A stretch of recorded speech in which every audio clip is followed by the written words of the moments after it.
detail everything that you did, but from the visit to the town hall, to the organisation of the schools, to all the other little bits of organisation that have to be done, to the meals and to this meal tonight. I know you will be very tired, and I think you deserve a rest for a day or two at least.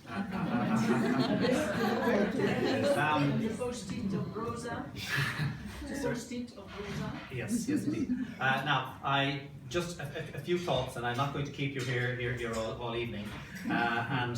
My Irish colleague does not need to go to sleep, because I'm probably going to say something that I didn't say the last time, because I'm just going to recall something that happened in May, when my wife and myself had the great pleasure of attending a graduation where our daughter was inducted into the Royal College of Obstetricians and Gynecologists at a graduation in London.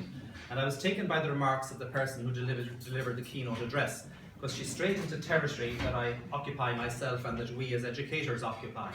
And she said, addressing these young people who are to become consulting obstetricians and gynecologists throughout the world, she said, teach, be an amazing teacher. Lead, be an amazing leader. Be you, be an amazing you.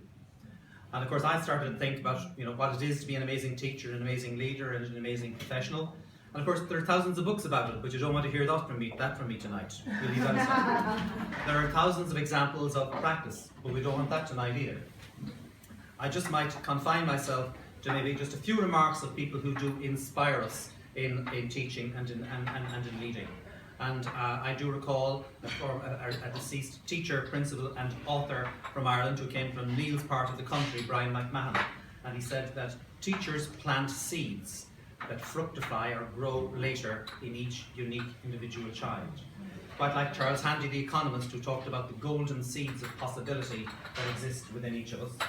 Or Paulo Coelho, who talked about everybody on the face of the planet has a treasure within them waiting to be discovered. Or Martha Nussbaum, talking about the great capabilities within the human individual. And back to Brian McMahon, who said that the role of the teacher is to find the gift that is latent. To find the gift that is latent in each unique individual child, and to nourish it, and to develop it, and to cherish it, as all of you did last week, and as all of you will do again next week. And you bring about what Václav Havel would say, you generate sparks of learning that are of incalculable importance to society.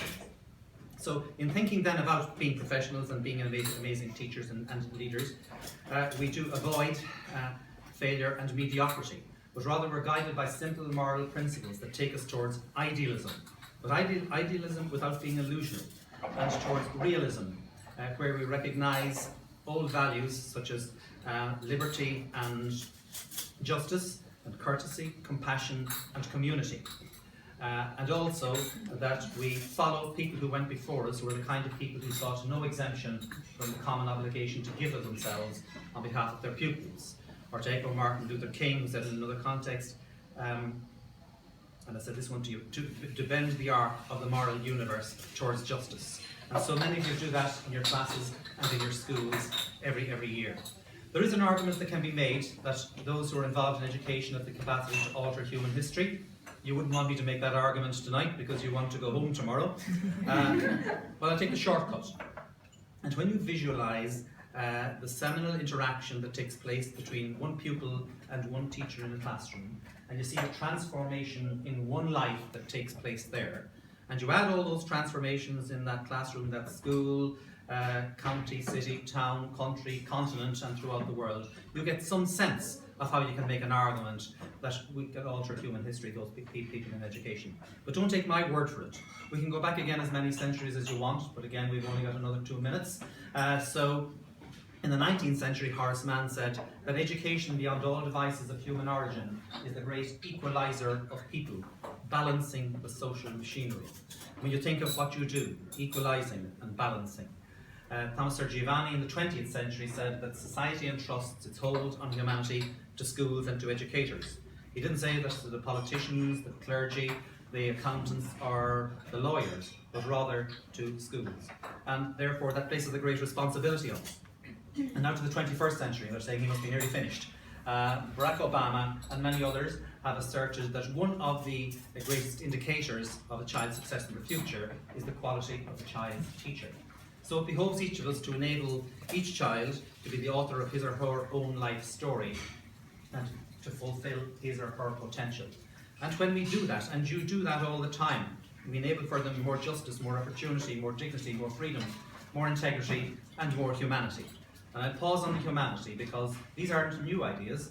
2,000 years ago, Seneca said, while we live among human beings, let us cultivate humanity. So you as educators cultivate humanity. When you're down there with your pupils, or your students, or whatever you want to call them, and you are helping them to shape their futures and their lives in cooperation with and in reciprocity with others. And you cultivate humanity when you help your pupils to overcome great special needs, great disadvantage, and a myriad of other challenges. And you bring about what Aristotle says, that the noble will shine through. So I want to say to you, every generation has an opportunity to make a difference. So now is our time, now is your time.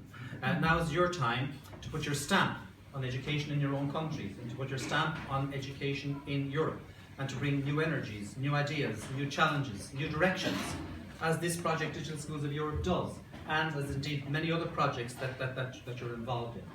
And when you do this, future generations will say that when we were tested, we did not falter, but with eyes fixed firmly on the horizon, we carried forth that great gift of education which we've inherited from our forebears in all our countries. We merged it seamlessly with the methodologies and the technologies of our time, which we were doing in those 2 rooms today and which we've been doing for the last few days, and we passed it on to future generations. So as we take our leave of each other in the next few hours, I'll just leave you with that thought that I mentioned earlier on as you go back to your own places. Teach, be an amazing teacher. Lead, be an amazing leader. Be you, be an amazing you. For me,